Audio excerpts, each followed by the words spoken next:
This is the Note Closers Show, where you get the latest developments in distressed note investing and learn the secrets of how you can control millions of dollars worth of property for pennies on the dollar. Get educated and entertained by someone who has closed thousands of deals and lives to support you in achieving the same. Now, here's your host, CEO of We Close Notes, Scott Carson.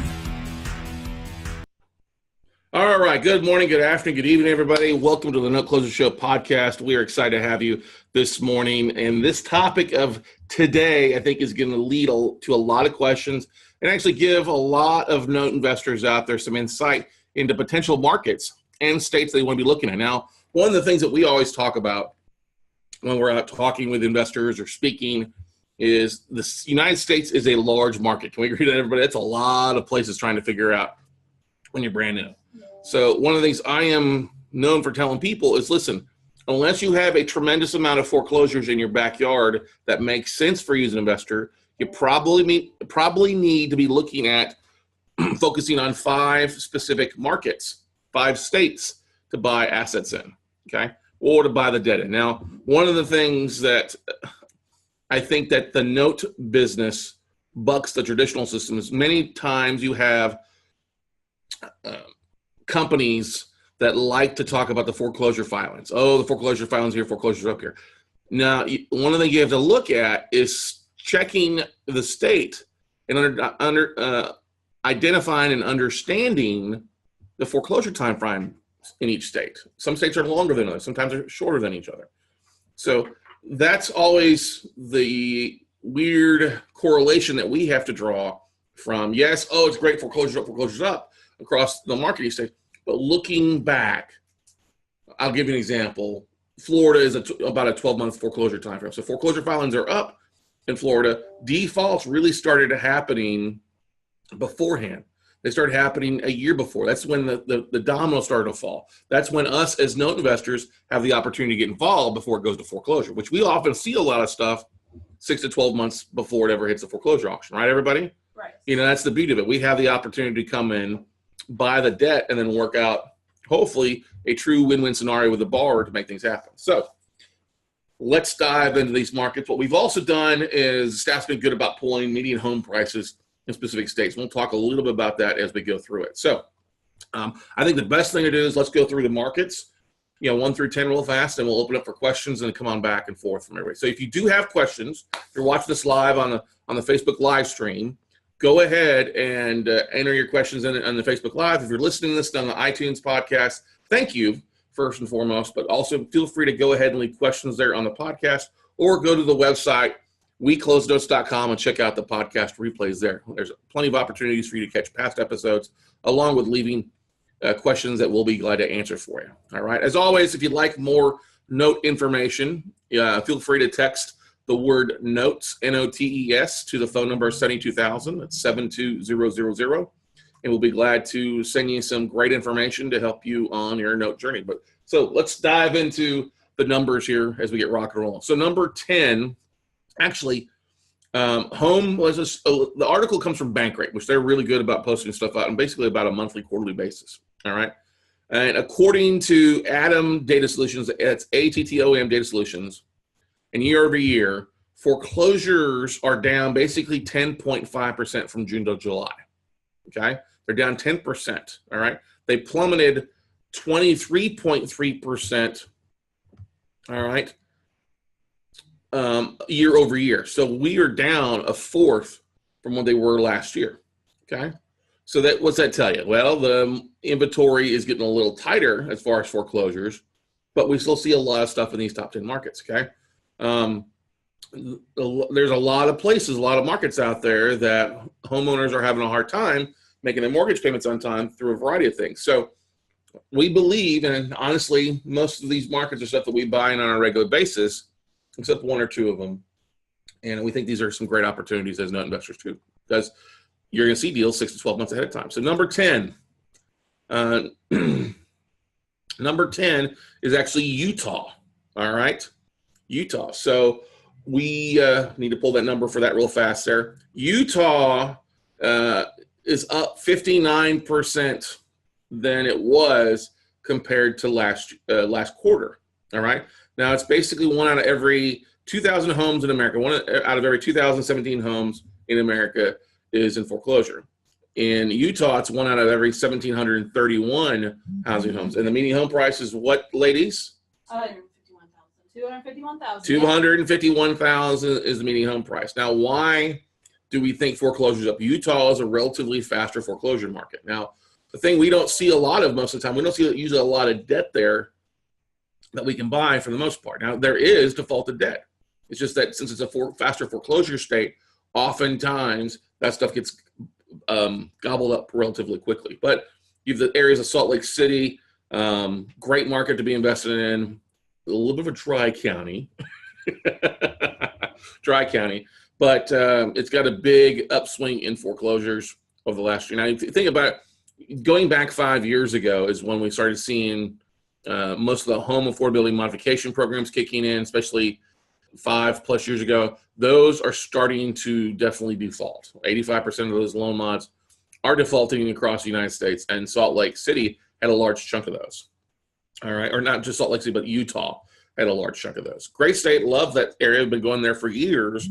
Definitely a very positive place to buy. You make some money on that stuff. It has rebounded strongly since 2007. So let's move on to number 9 is North Carolina. Now, North Carolina is also kind of a surprise because it is a faster foreclosure state, roughly about 90 days. They had they're down about 5%, down 4.9% in total foreclosures. Now, the national foreclosure rate is 1 out of every, again, 2,017 homes. This had 1 in every 1,726 housing units received a foreclosure filing in July. And the median home price of this one of North Carolina is what? It is 162,000. 162,000. 161 is some change, basically, rounding up to 162. So it's one of the lower priced states compared to some of the others on this list, but still a really positive place to live. You got Charlotte that's blown up like crazy. You've got Raleigh-Durham. You've got Greensboro. You've got some really great markets in North Carolina. And North Carolina has been a great market for net investors for years. We've seen the prices kind of escalate some in North Carolina because it has had a lower foreclosure time, not a shorter foreclosure time period, which has led to a lot of investors buying there because they can flip it relatively quickly if they do end up foreclosing. Okay, but this was kind of a surprise to me for the most part. Moving on is Connecticut. Connecticut come at number 8. For such a small little state, it's in the top 10. Now, this one is kind of surprising because it's 1 out of every 1,600 housing units. It's 1,686 specific received a foreclosure filing in July. Now, that's down 33.9% from June. Now, that's still disturbing. Okay. Median home price in Connecticut is $246,000. We don't see a lot of stuff in Connecticut. Occasionally see some stuff. There's a lot of local banks there that if you're targeting Connecticut as one of your markets, I would be calling the local regional banks that are lending there, trying to track down stuff. Because oftentimes, Connecticut's not the shortest of foreclosure time frames. You get a lot of people that live in New York that make the commute back and forth, especially on the weekends and things like that. But Connecticut, yeah, you've got some, exciting stuff there. It's grown back strong as well, but you've got disturbing is it's still in the top 10 and it's still down 33.9%. All right. Any questions so far from people? All right, moving on. Number 7 is one of our top states that we really enjoy is South Carolina. Now, South Carolina has gone through a tremendous growth over the last 5 to 10 years, and it's become a very popular state for note investors who have kind of moved from Florida, because Florida was getting pricier and recovered stronger, but South Carolina is kind of slowing down a little bit. Or it was a slower growth period than in how Miami, Tampa, and the rest of Florida recovered. So 1 out of every 1,450 houses received a foreclosure filing in July. That's down 12.9% from June. Okay. Median home price in South Carolina is $146,000. So there's a lot more affordability. But what's disconcerting is that foreclosures are up. You have a lot of homes being bought in South Carolina, people moving there from other areas. So It is about a 12-month time frame to foreclose in South Carolina, but usually what has happened, if somebody's bought a note there and had to go in through the 12-month time to foreclose, the property values has come up quite a bit, so you've built some equity with your foreclosure sale. But we still have plenty of deals that get modified and reinstated in South Carolina as well. Moving on, number 6 is Ohio. All right. Ohio is no surprise to being on this top 10 list. It's been on it basically for the last few years. Now, it is down a solid 7%, not 33% or 59% compared to the other states, but it's down a solid 7%. Now, it still has 1 in every 1,370 homes received a foreclosure filing in June. Median home price, like I said, is $128,000. It's the cheapest market out of the top 10. But it does have some very attractive markets if you're a note investor. Ohio definitely's got Columbus, Cleveland, Cincinnati has done really, really well. Dayton, Akron, Canton are some outlier markets as well that have done really, really well for investors when you're buying cheap enough and getting them reinstated. Once again, it's about a 9 to 12 month process to foreclose in Ohio. So while they're down a little bit, stuff has been defaulted in Ohio for quite a bit. Honestly, I'm a big believer that Ohio has been cheap for years, for over almost a dozen years. You can pick up stuff very, very inexpensive in Ohio from banks and hedge funds. And it's still one of the cheaper markets compared to the rest. But appreciation has kicked in as things are starting to increase and values are starting to go up in Ohio, which just make it attractive. And it still leaves you with a lot of opportunities there as a note investor. All right. Definitely a great place to be buying notes at and trying to avoid this foreclosure market, the foreclosure time frame. Let's go to number 5. 5, gotta love 5 is Illinois, actually. I am not a fan of Cook County. I would have loved to see the actual numbers on between Cook County and the rest of the state. We don't have those, but Illinois is down 10.3% compared to last month. You still have 1 in every 1,355 homes received a foreclosure filing. Now, median home price, like I said, I think it's $221,000 in Illinois. I think actually Chicago brings that price point up, where the rest of the state's a little bit more moderately priced. I do not like foreclosing in Cook County. We avoid them at all costs. We do avoid them at all costs. They are not a fun city to work with. One of the things I tell note investors is, look, if you're going to buy in Illinois, make sure it's not Crook County. All right. Other areas, other cities, other counties are much easier to deal with. Crook County is just not fun, but there's still a lot of opportunity out there. A lot of great places outside of Chicago in Illinois for you to basically take advantage of and come in and pick up something that makes sense for you as a note investment. But this one does not surprise me.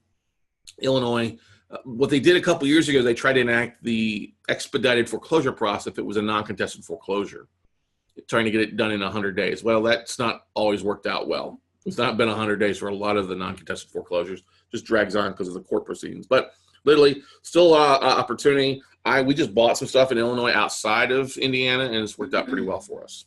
Okay? So outside of Chicago, not outside of Illinois. Yeah.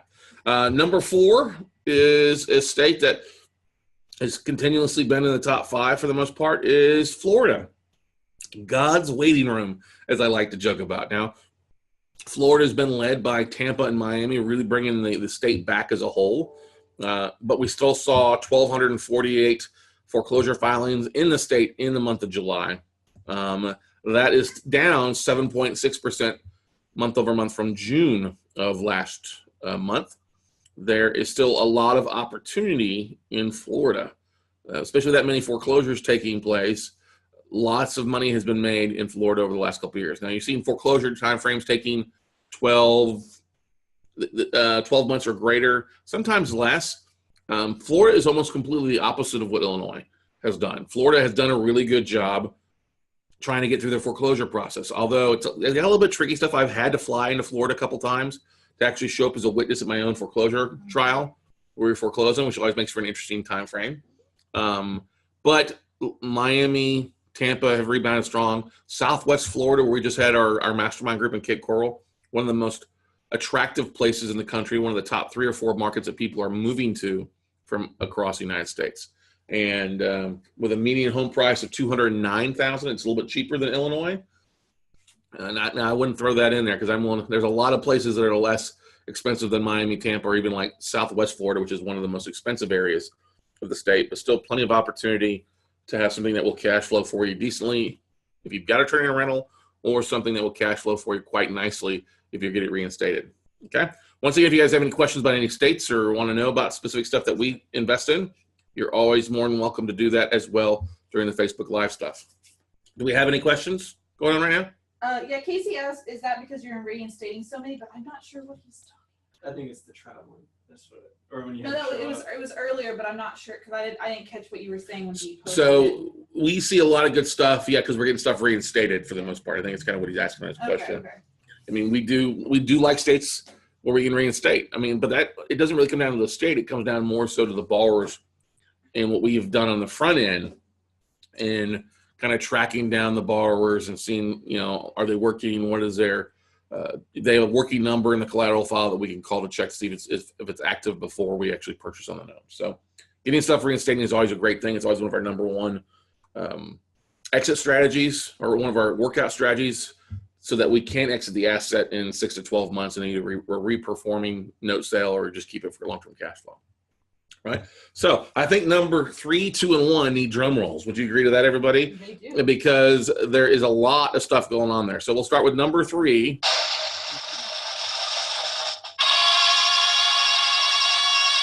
Number 3 is a state that's not really surprising to some people, but it's Maryland.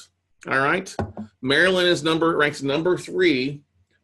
Median home price is just under $300,000, but they are below 1,000 foreclosure filings in in July. 868 were filed last month. This is down 3.1% compared to last month before last. So still some opportunities there. I love Baltimore. This is not DC. This is the Maryland state itself. I love Baltimore. I've made a lot of great money in Baltimore.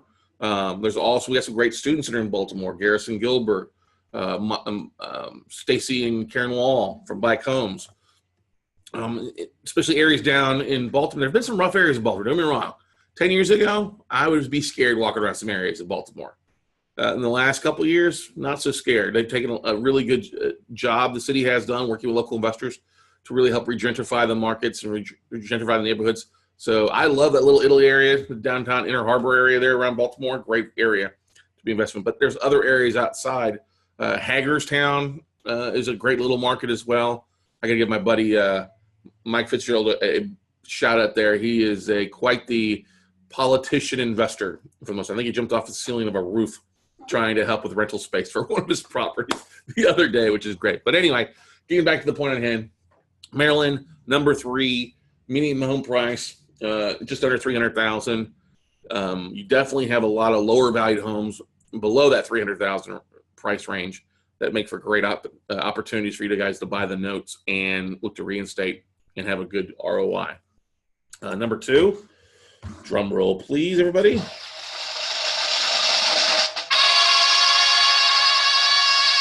Our buddy Dan Zatowski's home state of Delaware. Yeah. Also Peggy Sue Mitchell and Mitch Mitchell called Delaware home.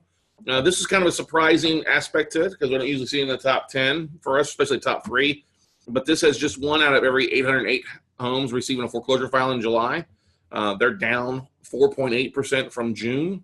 And the median home price of Delaware is $215,000 across the board. Now, it's a smaller state. All right. So you've got some decent markets there. You've got to be careful. I know we've got several investors that live in Delaware that there's specifically areas that you want to avoid because it's a rougher time frame. Now, yes, Dan, don't get Dan Zatowski started on the political climate of Delaware. They do some goofy things out there. We'll let him vent about that at a future time frame. But Delaware still has a good chunk of foreclosures that are being filed, which means plenty of opportunity for a note investor locally, and you want to stay local to make things happen. Okay. Now that leads us to number 1, the number 1 state.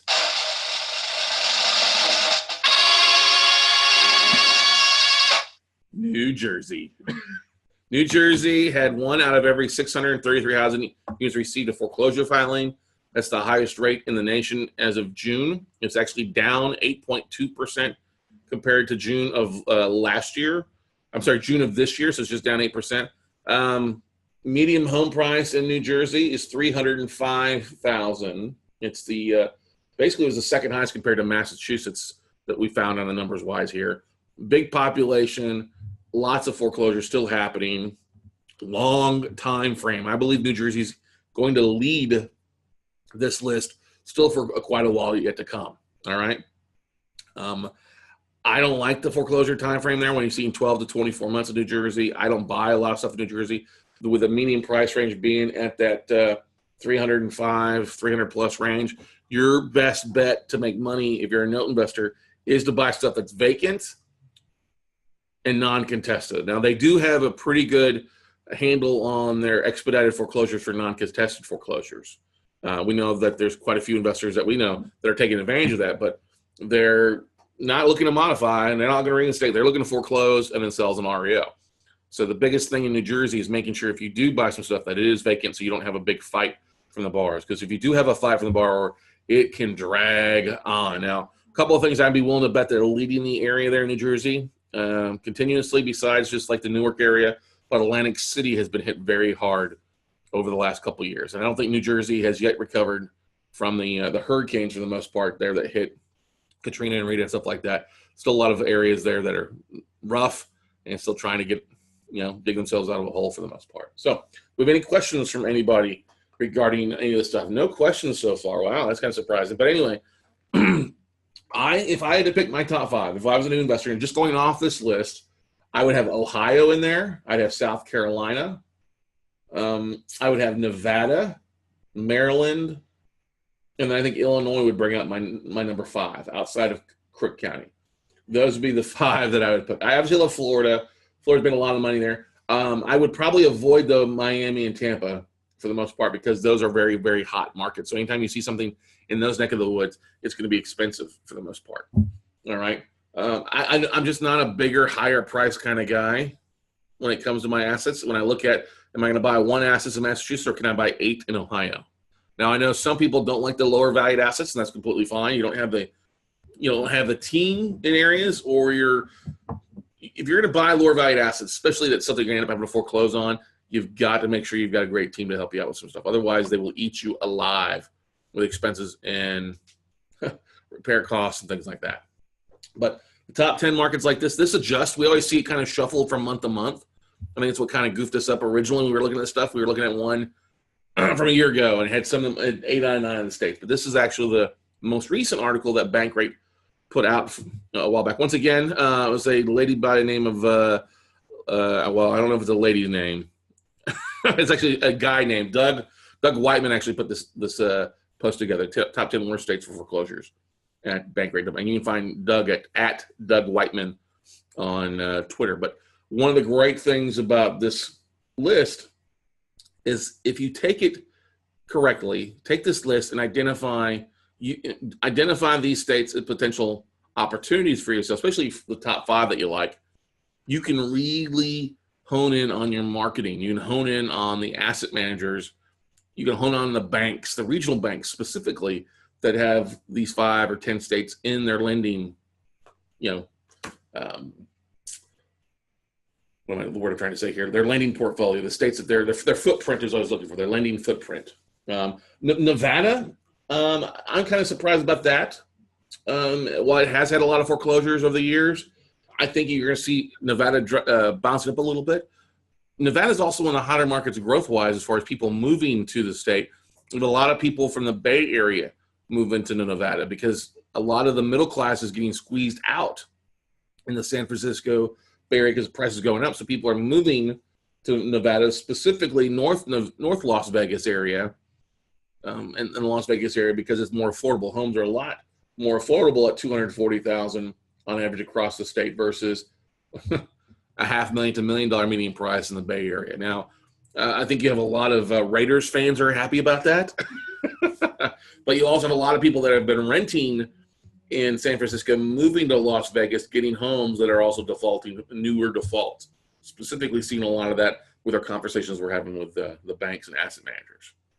So the thing to keep in mind as well, you're going to need attorneys in these states. So one of the big things I would focus on is reaching out and making some phone calls to foreclosure attorneys in these states. And a great resource for finding foreclosure attorneys in any state is using a very simple website put out by dsnews.com called Legal League 100. It's Legal League 100, Legal League, and then just 100, 100. LegalLeague100.com. It will give you an amazing list of attorneys and what they specialize in the states that they work in. Great place to find attorneys to add to your vendor, your team, because you need a good team to make things happen, especially if you're going to be buying in New Jersey. All right. I mean, if you guys have any questions or listening here on the Facebook Live, make sure to ask them so that we can make sure to address them for you. I know that we've covered a lot of information, a lot of states out that neck of the woods. Now, one thing to keep in mind, too, if you have a higher foreclosure rate, one every 1,500 or one every 1,700, you have to keep in mind, too, the size of the state. Like Connecticut is, ranked in the top 10 here, but we don't necessarily see a lot of stuff that neck of the woods. All right. Other states that we don't see a lot in. I mean, we see some stuff. I don't see that much stuff in Massachusetts, so I was kind of surprised about that one. Occasionally we see some stuff, but most of the time we don't. And in the eastern, especially the northeast part of the country, you usually have a lot more financially educated communities. We agree with that? Massachusetts, Connecticut, who else? Delaware is up in that kind of neck of the woods. I was actually surprised that we didn't see New York on this list anymore. New York has always been a longer foreclosure time frame aspect of it, and it didn't even make the top 10. That is very interesting, right? It could be that it's still waiting for things to get around to file foreclosure here for another year because it is a longer foreclosure process. So if you're watching on Facebook Live, thanks, Jen, for uploading those articles and the links there as well for you. I think Christopher Bull actually posted that too. He posted it a little bit before. Oh, nice. He found the article. Awesome. Thank you, Chris Bowles. So appreciate it, buddy. These are rock and rolling. So one of the things that you're looking at, we talked a couple episodes about business models, and this kind of ties into, I think, episode 151 or 152 was our business model episode on the podcast here. And so the thing to keep in mind in here is obviously you want to try and reinstate. Now, your biggest number to look at when looking at real estate is really your purchase price.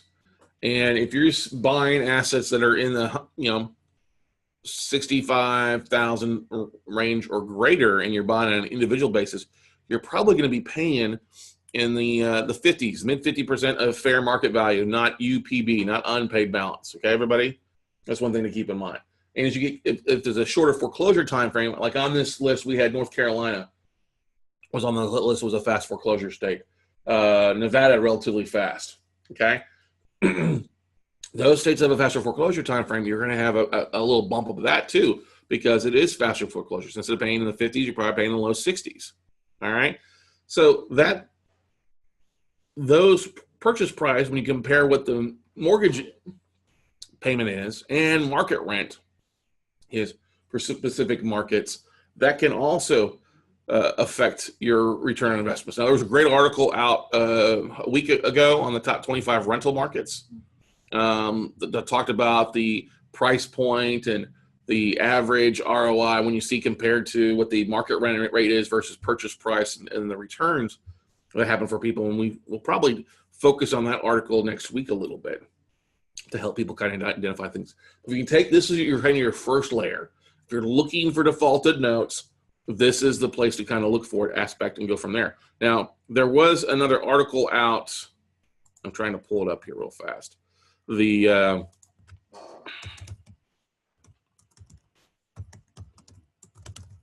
gave a much bigger, much larger list, kind of ranked everything out. Hang on, I think this is it here. Nope, that's the one I just looked at.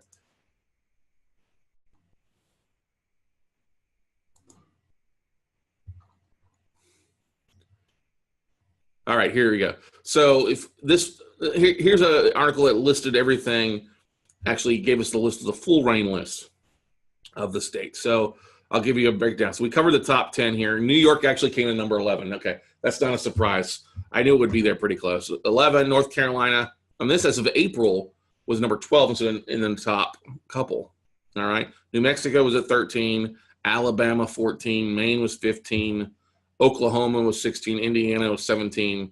That's fallen quite a bit, actually down 39%. Pennsylvania was 18, Georgia was 19, and California was number 20, actually. Got a question out there, Yeah. Nicole? Brady Durr, do you see note buyers leaving or avoiding Georgia with a change in licensing requiring for one asset? Yeah, that's a great question. So what Brady's asking is, and I'll give you a background. The state of Georgia requires you to have a licensed mortgage broker's license if you're going to be buying debt there in Georgia. All right. Now, they used to have, basically, if you bought less than 4 assets in a year, they let you kind of slide. Well, they've gotten more aggressive on that. To the point now that if you're buying at least 1 asset per year, they want you to have a mortgage broker's license. Now, 2 things. One, it could be either the state's looking for more licensing fees, which is always what I believe. And second, they're looking to crack down because people are doing some stuff. Now, I'm not a big proponent of buying stuff in areas that you need a license and doing it without a license. I am a licensed debt collector in Illinois. With the license that they require there, I paid for that. I haven't bought anything in Georgia in a while. Now, most states consider contract for deeds to fall under that mortgage clause, so they want you to have that aspect as well to keep that in mind. But yeah, Brady, I do see a reduction in note buyers in Georgia. Now, what does that mean? Well, if you go out and do get a mortgage broker's license or do get that licensing, it leads to an opportunity for you. It leads to an opportunity for you to be able to buy stuff that not everybody else can buy legally. Now, a few weeks ago, actually about a month and a half ago, we actually broke down a list of a chunk of Georgia assets on one of our note funding league drafts. All right. The Sweet Georgia Peaches, we called it. Yep. And a few people purchased some assets there as well. The biggest thing to keep in mind is you've got to have that mortgage broker's license. So there's nothing against you partnering with somebody, another investor who has that mortgage license. Okay. That's an opportunity for you to do, to be able to legally talk out to these buyers. Hey, I'm actually licensed in the state. I can take down that aspect. And Nicole's given me a note here that, hey, I would be amiss not to discuss that we have an upcoming note draft here in a couple of days. For those that are watching us live on Facebook Live, we'll put the link up there for you. Those that are listening on iTunes, by the time you probably listen to this, the draft would have already gone through. Who's mainly for the Facebook folks? That's okay. But one of the great things you can do, though, if you're looking to buy notes, we do regular note drafts. You can go to weclosenotes.com, and one of the 3 buttons that pops up, as you scroll down a little bit, you'll see the first one says what, Nicole? Buy notes. Exactly, buy notes. If you click on that link, that allows for you to register to be alerted of our next round of note draft and assets we have available. So this time around, we're going to be breaking down about 50 performing contract for deeds. 40 of them have at least a year or more in seasoning. 30 of them, I think, are over 2 years in seasoning. They're being serviced by Evergreen Servicing. It's a private seller, who has these, who's looking to move a large chunk. This is just a small chunk of his overall portfolio that he's looking to move as well. Okay, so back to the list. Our home state of Texas ranked kind of low on here. Came in at 39th. All right, as far as the number of homes. So it's 1 out of every 3,200 borrowers is facing foreclosure. It's down 18%, actually. Surprisingly, Alaska was number 40. A lot of igloos are being foreclosed on, or mobile homes in Alaska. The slowest state was South Dakota. All right. South Dakota, 1 out of every 24,000. And the District of Columbia actually came in at 1 out of every 2,000. That actually puts them, if District of Columbia was a state, they're down 43% month over month compared to June. But if we see here, 2,300 would put them somewhere around number 22 or 23, right between Rhode Island and Oregon.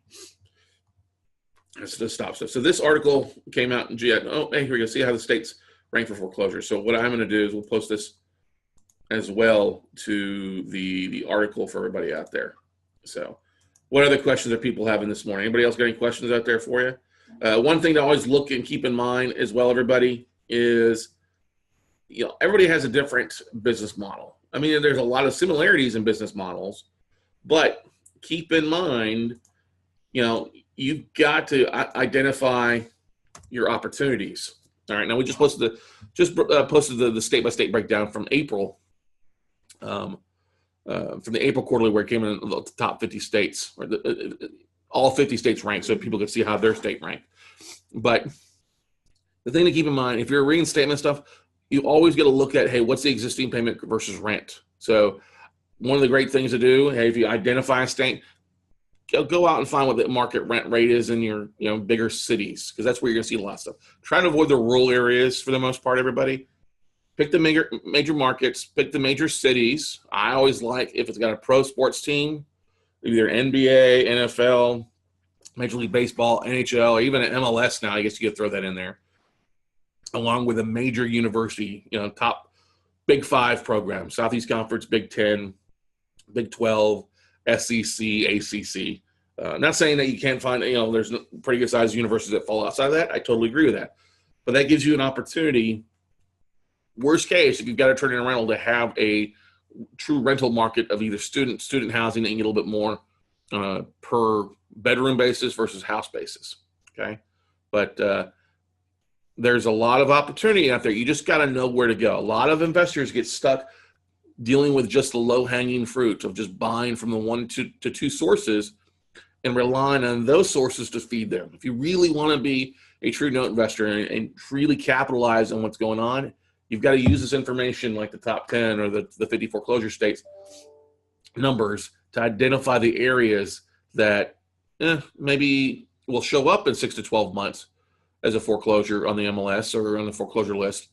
But you could take advantage of that and get on those deals ahead of the time. All right. Much faster than sitting around waiting to react. You can be offensive versus defensive in your investing. Any questions? Any other questions from anybody? So I think it kind of brings us to a good stopping point for everybody before we rock and roll. If we don't have a lot more questions out there, once again, if you're listening on iTunes, make sure to leave us a ranking if you like it, or give us a nice shout out as well. Make sure to share this with some of your friends if you love what you're hearing. Appreciate those that have shared the post this morning on the Facebook Live. As always, you can catch past episodes on iTunes or checking us out on the WeCloseNotes.com website under the podcast tab. So we love hearing from you. We thank you for all the great feedback, all the great questions, and for joining us daily on the Note Closer Show podcast. Now, once again, everybody, if you'd like to get more information on any upcoming events or things like that, just text the word NOTES, NOTES, to the phone number 72000, 72000, and we'll make sure and add you to our database to alert you on upcoming events. So have a great day. Go make something happen, and we'll see you all at the top, everybody. Bye.